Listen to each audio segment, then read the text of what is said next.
So let me ask you, how are Bidenomics working for you and your family? Because the president and his team seem to love the phrase so much that they're barnstorming the country and trying to sell all of us on it. So much so that I feel like I'm in one of those timeshare pitches. You know the ones that I'm talking about, right? Lots of glitz and pizzazz, maybe a free gift, but it never feels right and the numbers just don't add up. See, they want you to believe that everything is awesome.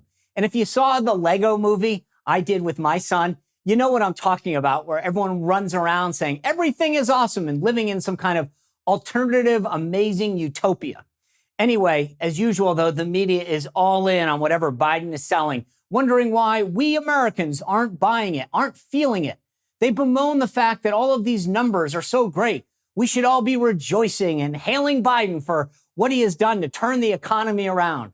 After all, think about how great he has done, because within months of taking office, his policies set inflation to an all-time record, fueled by his massive government spending. And yes, okay, it has cooled a little, but that's like a child coming home from school with a series of Fs, and then one day walking in saying, I'd like a big reward because now I'm only getting a D-. Yeah, it's still not good. And so while inflation, the inflation that he and his policies created, yes, it is cooling, it is coming down, interest rates continue to go up. So you might, and I say just might because it depends on what you're buying, right? Feel the effects of a cooling inflation.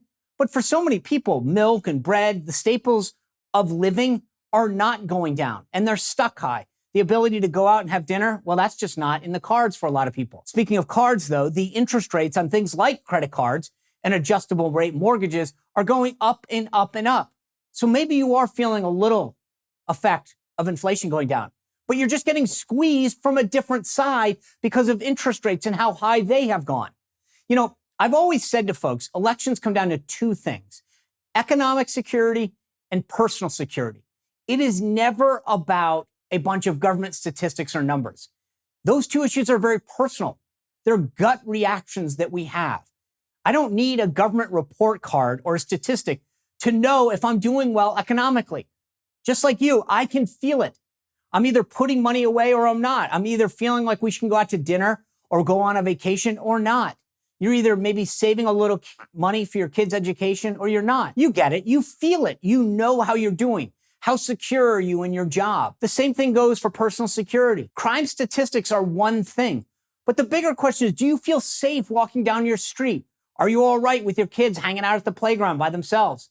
Right? It's a gut feeling. No one's going to convince you otherwise with a bunch of government statistics. And that's the thing that Biden and his team in the media are trying to sell us on Biden economics, Bidenomics, telling us, wait, the numbers look good. But in the end, this is what's going to happen. As we get closer to the election, this whole thing is going to come down simply to a time-tested phrase. Are you better off than you were 4 years ago? My guess is that for most Americans, that's a hard no. But I want to know what you think. Let me know below. Well, if you enjoyed this video, click the like button, subscribe, and ring the bell to make sure that you never miss another video.